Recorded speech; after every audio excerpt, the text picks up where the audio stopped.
제가 직접 수사 지휘를 하면서 몹시 가슴 아팠던 사건이었습니다. 첫 번째 사건은 수원시 세리동 아주 빈민촌에서 발생한 겁니다. 이 범인들은 어린아이를 유괴해서 그 부모에게 협박을 해 돈을 갈취할 것을 계획하고 차를 타고 돌아다니다가 수원시 세리동 어느 골목에 이릅니다. 그곳에서 당시 5살 된 이완희라고 하는 어린이를 발견하고 차에 강제로 태웁니다. 그리고 범인들은 이 어린이에게 집 전화번호를 확인합니다. 어린이가 알려준 전화번호가 확실한지 알기 위해서 근처에 공중전화에 박스 가서 일단 한번 걸어봅니다. 이게 어머니가 전화를 받았죠. 그러니까 아무개 집이냐? 예, 그런데 그러니까 전화를 끊습니다. 이 전화를 받은 어머니는 예감이 이상해서 그렇지 않아도 아이가 2시간 전에 집에서 나가서 안 들어오는데 그래서 혹시 밖으로 나가봅니다. 그 집 밖에 약 50m 떨어진 골목상에 이완희의 신발 한 짝이 놓여 있습니다. 그때서야 이 어머니는 우리 아이가 어떤 나쁜 사람한테 끌려갔다라고 생각해서 전화를 경찰에 신고합니다. 이 신고를 받은 경찰은 바로 또 전담 부서인 저에게 연락이 오고 그래서 제가 형사들과 함께 현장을 나가보죠. 역시 신고한 대로 그 어린아이 신발이 그대로 있고 바로 신발 앞에는 자동차가 급브레이크를 밟을 때 생기는 스키드 마크가 있습니다. 그래서 급히 이완희 군의 어머니로 하여금 집에 가서 또 올지 모를 전화에 대비하도록 하고 우리 형사와 함께 집으로 보냅니다. 그리고 이런 사건의 경우는 사건 수사 내용을 일일이 제가 여러분께 말씀드리지는 않겠습니다. 이유는 수사상 비밀이기도 하고 그러나 일정한 매뉴얼이 있습니다. 이러한 범행을 수사하는 데는 어떻게 해야 된다는 매뉴얼대로 형사들 배치하고 또다시 걸려올 전화에 대비를 합니다. 그 결과 저녁 9시쯤에서 또 전화가 걸려옵니다. 물론 그 가족 어머니 앞에는 우리 형사도 있죠. 범인은 돈 5천만 원을 준비해둬라. 또 전화할 때까지 준비해둬라. 그리고 그때는 어떻게 우리한테 돈을 전화할 것인가를 지시하겠다. 이렇게 끊습니다. 끊는 전화통화 시간은 불과 한 40초 정도. 즉 웬만한 지각인 범인들은 전화를 길게 하면 꼬리가 잡힐 것이다라는 것은 아마도 상식적으로 알 것입니다. 빨리 끊죠. 그리고 평균 1시간마다 전화가 한 번씩 더 옵니다. 우리는 거기에 속속 대비하면서 매뉴얼대로 이제 수사를 진행해가지고 있는데 이 범인은 공중전화를 이용하는 것을 확인했습니다. 주로 수원시 종로, 즉 팔달로에 있는 종로파출소 그 근처 도로변에 있는 전화 부스를 활용하는 걸로 확인이 됐습니다. 그래서 우리는 그 전화 부스 근처에 형사들을 요소에서 배치를 하되 의심 없이 같은 전화 부스를 활용할 수 있도록 우리가 신경을 많이 썼죠. 그러면서 한편 그 부모에게는 하지만은 돈을 마련하겠노라고 그래야 아이를 생존한 채로 우리가 범인을 빨리 검거해서 아이를 무사히 구해놓을 수 있다라는 생각으로 뭐 여러 배려를 많이 하고 시간이 지납니다. 그러다 밤 12시가 지나서부터는 범인이 전화가 안 옵니다. 그 이튿날 아침 10시쯤 다시 한번 전화가 옵니다. 물론 우리가 그 대화 내용을 관여를 하죠. 지금 3천만 원은 마련했는데 나머지는 아직 마련을 못했으니까 시간 주십시오. 꼭 5천만 원을 마련하겠다고 계속 범인을 안심시키면서 돈을 줄 것인 양 이렇게 대화를 이끌어 갑니다. 이끌어 가면서 우리는 범인이 어느 전화 부스를 활용하고 있는지 이걸 알아내려 많이 노력을 하고 있죠. 그 다음날 역시 오전에 두 건 더 전화가 오고, 그런데 거의 같은 전화 부스였다는 것이 확인이 됩니다. 아이가 유기된 것은 전날 오후 3시 반쯤이었는데 그 다음날 저녁 8시쯤에서 이 범인은 다시 전화를 합니다. 5천만에 말을 했느냐? 조금 덜 했다. 그러니까 뭐라고 전화를 끊느냐면 1시간 후에 할 테니 그때까지 돈 마련하지 않으면 아이를 못 보는 줄 알아라. 그 1시간은 버릇이죠, 일단.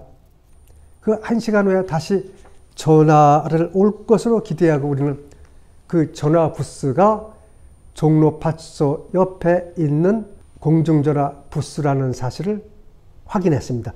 그곳에서만 5번을 전화가 왔습니다. 총 가족에게 온 11번 중 5번이 같은 전화 부스에서만 왔습니다. 우리는 희망을 겁니다. 전화 부스 바로 옆에는 중국집이 있었습니다. 중국집의 2층에서 바로 전화 부스를 내려다보게 되어 있기 때문에 2층을 그 주인의 양해를 얻어서 장소를 확보한 다음에 2층에서 그 전화 부스를 내려다봅니다. 그 결과 1시간 약 20분쯤 지난 후에 웬 남자가 그 전화 부스에 들어갑니다. 그래서 그걸 다 이제 2층에서는 우리 형사가 지켜보고 있죠. 그 전화 부스에서 그 이완이 집에 전화를 거는 사실을 우리가 확인하는 방법이 있습니다. 그래서 그걸 확인하는 과정을 전화국에 우리 형사가 배치되어 있어서 거기에서 바로 무전을 통해서 그 잠복해 있는 형사들에게 바로 해당 부스에서 지금 전화를 하는 사람이 피해자 집에 전화를 하고 있다. 그걸 검거하면 된 대로 거기에 형사가 즉시 나가서 전화를 하는 남자를 검거합니다. 이때 중요한 것은 이 범인이 수화기를 놓기 전에 그 수화기를 우리가 먼저 뺐습니다. 뺏어서 그 용의자에게, 그때는 용의자죠. 당신 지금 어디에 전화를 했느냐? 물론 거짓말하겠죠. 우리 친구한테 전화를 했다. 친구 전화번호 몇 번이냐? 그럼 우물쭈를 했죠. 우리 형사가 그 상대에게 전화합니다. 거기 어디세요? 그러니까 거기는 우리 형사와 이완이의 어머니가 같이 있을 거 아닙니까? 여기 이완이 집입니다. 그러면 이 사건은 끝난 거죠, 사실상. 즉 현행범입니다. 그래서 수화기를 이 범인이 이완이 엄마와 직접 통화 중이었다는 사실을 전화국 직원에 의해서 객관적으로 확인이 됐고, 그러면 이 용의자는 변명할 여지가 없습니다. 증거가 확보가 됐기 때문에. 그래서 즉시 제게 지금 검거했습니다 라고 무전 보고가 들어와서 데려와라 해가지고 이제 제 도경에 제 책상 앞으로 형사들에 의해서 수갑이 채워진 채 왔습니다. 체격이 견장하고 키가 178 정도에다가 몸무게가 80kg 이상 되는 우락부락한 청년이었습니다. 이 청년이 책상에 앉아있는 저를 보자마자 또 당신이야? 그런단 말이에요. 내가 생각에는 저 사람이 나를 아는 사람인 모양이에요. 이러면서 당신 나 알아요? 물어보니 당신 날 교도소에 보냈지 않아? 근데 나 기억이 안 나요? 그 청년이. 그게 더 이상 신경이 할 필요가 없어 보여서 그 주머니에서 이 주민등록증을 꺼내가지고 즉시 형사들로 하여금 그 집에 가서 수색을 하게 합니다. 약 30분 후에 이 용의자 집에 갔던 형사들이 뜻밖의 남자 한 명과 여자 하나를 데리고 옵니다. 이 용의자와 얼굴이 마주된 용의자는 얼른 고개를 돌리고 이 형사들에 의해서 연행된 남녀는 역시 딱 보더니 고개를 떨굽니다. 그래서 따로 분리시켜서 조사를 하도록 합니다. 그 결과 빠른 시간 내에 자백을 받습니다. 이 여자는 용의자, 이 용의자는 이름이 전기철입니다. 전기철의 애인이었고 이 남자는 고향인 충청도인데 교도소 동기였고 지금 이 전기철이와 함께 뭔가를 한탕해서 뭐 장사를 하기로 약속해서 그 범행 계획을 세운 것이 바로 이 이완익군 납치 사건이었습니다. 만약 이 범행에 성공했다면 5천만 원을 이들의 생각대로 받아냈다면은 그걸 가지고 뭔가 했겠죠. 순식간에 불과 이들이 연행된 지 30분도 안 돼서 사건 전모가 밝혀집니다. 아마도 뒤늦게 연행된 이들 공범들은 전기철이가 이미 잡혀서 모든 걸 자백한 걸로 알고 순순히 모든 걸 시인했다고 나는 보아집니다. 사건 내용은 그렇습니다. 이들은 친구 허름한 승용차를 빌려서 아까 말씀드린 대로 유기할 대상자를 찾아서 시내를 돌아다니다가 그 세리동 빈민촌을 가게 되는데 거기서 이완희를 만나게 됩니다. 이완희가 혼자 걸어가는 걸 그 앞에 차를 급정거를 하고 뒤에 탔던 이 공범이 뛰어내려서 그 아이를 차 속으로 끌어들입니다. 그리고 막바로 수원 상광교동 쪽으로 인적이 뜸한 지역으로 이제 가죠. 가다가 상광교동 저수지 근처에서 누가 길에 버린 쌀포대를 발견합니다. 그걸 발견했고 전기철을 이 여자 공범 이름이 김은실입니다. 김은실에게다가 주워오라고 그럽니다. 그걸 주워왔어요.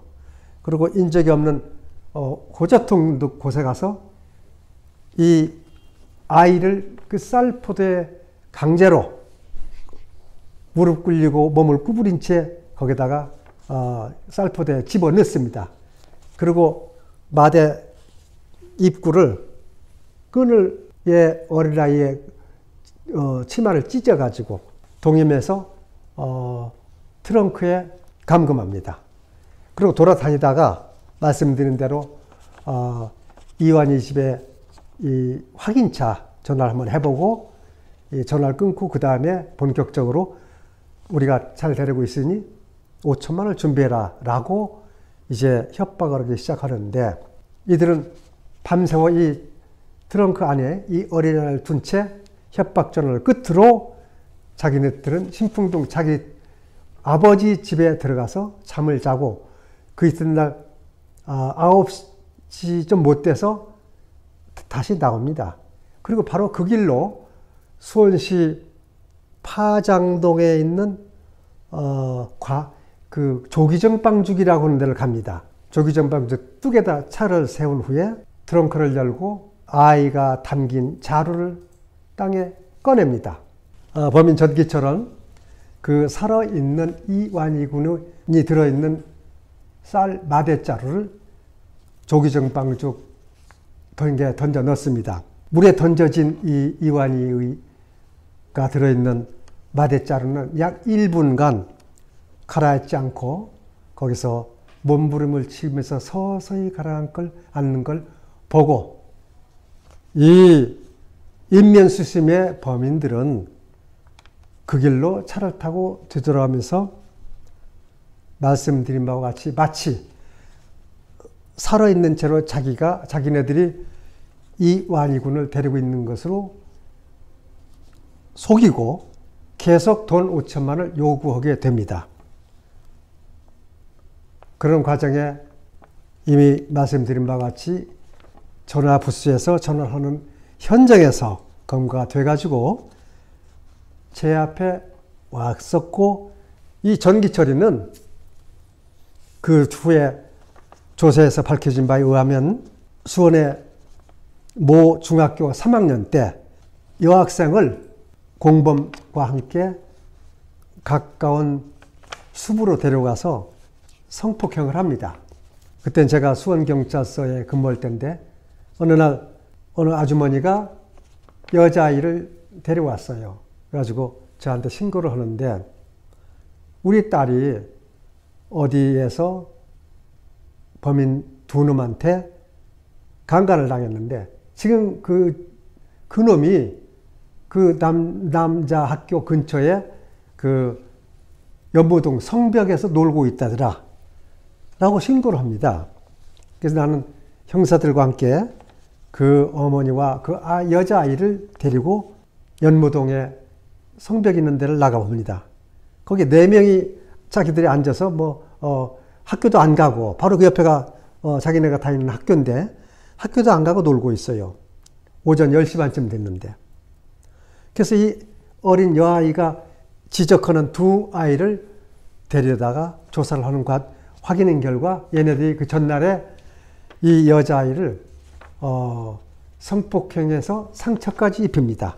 그 어머니가 강력한 처벌을 요구하고 그래서 진단서까지 제출하기 때문에 그 진단서를 첨부해서 구속하게 됩니다. 그 결과 이 전기철이었고 그게 하나가 그들은 미성년자이기 때문에 아직 소년원을 가게 됩니다. 그리고 이제 그 후로 나는 이 전기철을 본 일이 없는데 그 이후 교도소에서 나와서 전기철이는 또 다른 강도상해 사건으로 1년 6월을 징역을 살고 나와서 몇 개월 만에 또 다른 절도 사건을 범행을 저질러서 다시 교도소 가서 한 1년 살고 나온 다음에 바로 이 어린이 이완이를 납치해서 죽이고 우리 형사들에 의해서 잡혀서 나한테 와가지고 또 당신이야 이렇게 했던 본인이기도 합니다. 그런데 문제는 이들을 구속하고 약 5개월쯤 됐는데 어느 날 어떤 사람이 저한테 전화가 옵니다. 하면서 누구냐고 물으니까 자기 인적사항을 밝히지 않고 자기는 2, 3일 전에 전기철이와 수원교도에서 같은 감방 안에 있었던 사람이다. 그러나 지금 엄청난 탈옥 계획을 세우고 지금 진행하고 있는데 그거 빨리 알려드리고 싶다. 이 제보자가 전기철이와 한 감방에 있었고 확실한 소리가 확실한 이 증거가 없는 만큼 그저 고맙다고 끝내려고 그랬는데 그 계획을 얘기하는데 제법 그럴듯합니다. 즉 자기에게 유일하게 가족 중에 면회를 오는 게 전기철의 누나 한 사람이었습니다. 그 누나에게 그 당시에 겨울 내복을 영치시켜달라고 하면서 부탁하기를 내복을 넣어달라고 합니다. 그런데 교도소 규정상 칼라, 즉 이 칼라가 있는 옷은 못 받게 되어 있답니다. 교도소에서는 칼라가 없는 내복을 많이 이 검사 결과 들여보내게 되어 있는데 칼라가 없더라도 이 라운딩, 그 재봉선이 상당히 넓이가 넓답니다. 그 재봉선을 따고 시중에 문방구에서 파는 도루쿠 면도날을 반을 쪼개면 부피가 적어지겠죠. 그 재봉선 안에다가 면도날을 집어서 교도소에 영치시켜 달라라고 자기 누나한테 부탁을 했답니다. 그런데 탈옥한 다음에는 뭘 하려고 그러냐.